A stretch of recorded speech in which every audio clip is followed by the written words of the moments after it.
A great way to keep kids busy in the kitchen is to teach them how to cook. Now, one of my things to get my kids cooking is to teach them how to make biscuits.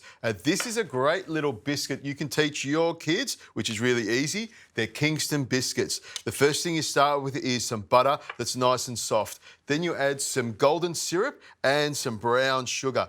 And then it's a matter of mixing this around till it all becomes nice and smooth and dissolved. You could, of course, use a machine, but we want to burn those little kids out. We want to make sure we use up every single bit of energy we possibly can. So using a wooden spoon and stirring it around nice and gently like this will keep them busy for ages. And it also gives them time using their hands without having to use a machine. And you can see if the butter is nice and soft, it happens really quickly. The only thing with having kids in the kitchen is sticky fingers. They'll be sticking their hands into everything. That tastes good. At this stage here, you want to add the eggs. I've got 2 eggs here, and normally I would add them one at a time and stir them in.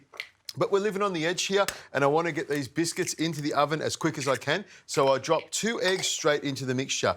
Now, just gently fold them through. At this stage here, if you add the eggs, it may split. So a really good tip is to warm the eggs up in some warm water for 10 minutes, and it won't split.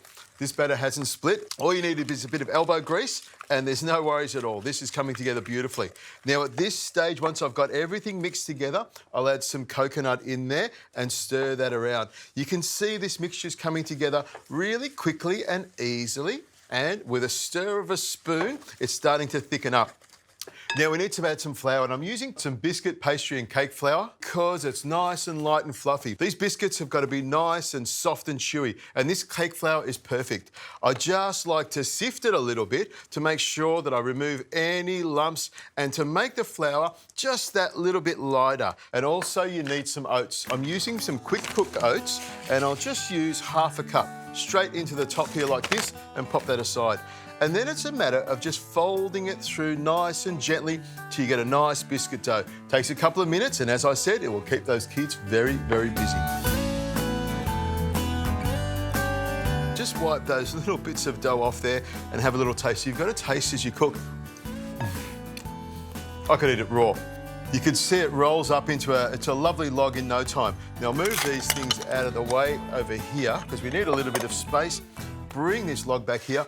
A great tip is you can make this biscuit dough up well ahead of time, pop it in the fridge or the freezer, and when you need it, you can just cut it and then pop it onto a tray. Now, I'll cut a few of these along here. I won't use all of them, but I'll just show you what I mean. You can see the dough looks fantastic. You can squish it down a little bit, but just pop it onto the tray like that. Now, if you want to, you can weigh them out so they're all really, really even, but I reckon my eye is pretty good, and these biscuits will be bang on. I'll do 8 of these, and that'll fit on the tray perfectly. You want to give them a little bit of room to spread out, and then what I like to do is push them down with a fork so they come together beautifully. Pop them on there like that. I'm using a big fork. I'll just push these down with the back of the fork, and that spreads them out till I get the shape and the size that I want. Now, I'll pop these into the oven at 180 degrees Celsius. They'll take about 12 minutes to cook. I'll be able to smell when they're ready. We'll take them out, let them cool down, and put some chocolate in them. Great.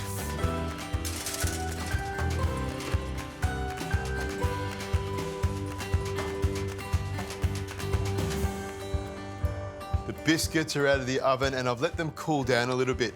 While they've cooled down, I melted some chocolate and put some butter in it. And this is all you need to do. Pop the Kingston biscuit into the chocolate, run some chocolate up the side of it. I like to have it half dipped in chocolate and half out. Give it a bit of a shake like that, and then wipe off any bits of chocolate on the bottom and pop it on your plate like that. Might be a good idea to let the chocolate set because it will be quite gooey. You can pop it in the fridge if you like, but if you're in a cool place, it'll set beautifully just outside. Now, I'm just gonna have a taste of it now because I love these biscuits. I rip a bit in half like that, dip it into some chocolate. This is the best way to do it. You don't need to let it set. That's really good. Lots of coconut in there, lots of chocolate. That's a great biscuit. I might dip it again. Am I allowed to double dip? Yeah.